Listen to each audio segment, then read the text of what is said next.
What's that thing in your ear?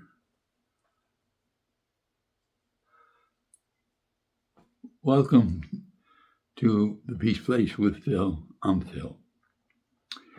I had a viewer write in and ask me about the stud in my ear, this little ruby. And I got to thinking about having a thing in your ear. I remember when I bought the first one, we had just sold a restaurant. I was freed up from a lot of responsibilities. And I'm walking down Mill Avenue in Tempe, Arizona, and a little jewelry store had a sandwich sign on the street that said, ear piercing $5. This would have been 1978. So I went in and I got a little gold stud. I don't know why. I never, ever even thought about doing anything like that. I didn't think there's anything wrong with it. I just didn't do it. And ever since then, all these years, I've had one kind of a little stone or another. People would give me one and so forth, and I liked it. Well, the story about this little ruby it's kind of meaningful to me.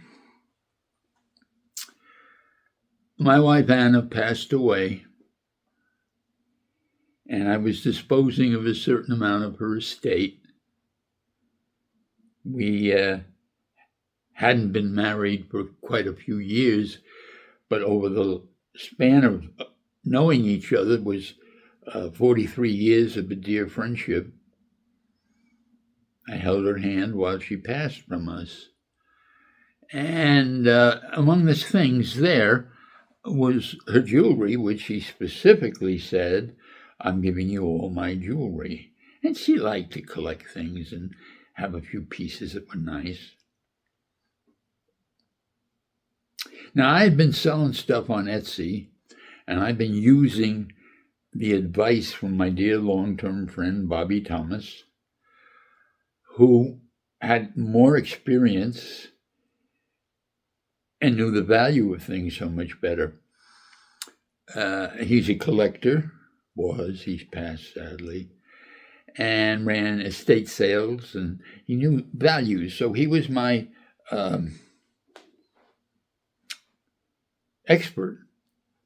So I got in the habit of splitting the sale with him. He protested the first time, and I said, no, we got this much because of what you contributed.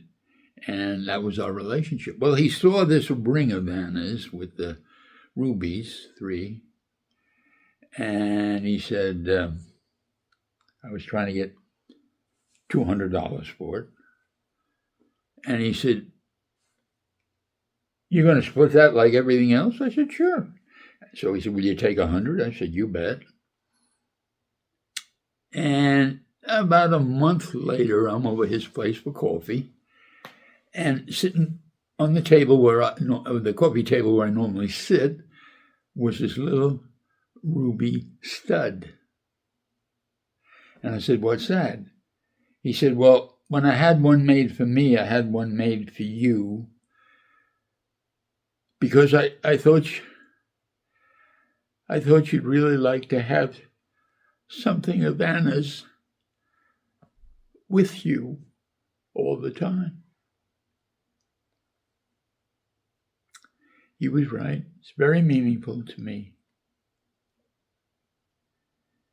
Every time I'm looking in the mirror, like in the bathroom in the morning, and I can see this thing, the little red thing, I realize how much I miss her. But I also remember how wonderful it was to be married and to be a friend for so long, to laugh, to argue, to yell. Yeah, even that happened. And it fills me with such a warm and good feeling. And it's just a little red rock stuck away in my ear. This is a subject I kind of touch on more than once, but I bet, dear friends and neighbors, if you looked, oh yeah, that's better. If you looked in your world, I bet there are a lot of little items, inconsequential, that when you give a moment and think about them, they fill you with a certain warmth that you just can't go in a store and buy. I told an episode on a previous video about the possessions in our life that mean things and we don't always give them that thought. About a little tin cinnamon box. My first wife, Judy, and I bought it at a Safeway in Chicago, and all these years I've kept a little box. I refill it. Why? Just a little tin Safeway box. Because every time I look at it, every time I use it on my cereal or in my coffee or ice cream, I think about her. And life was very good when we bought that little box of cinnamon. So this ruby earring, opens up an entire door of warmth and memory, happiness, and yes, the awareness that that person is gone.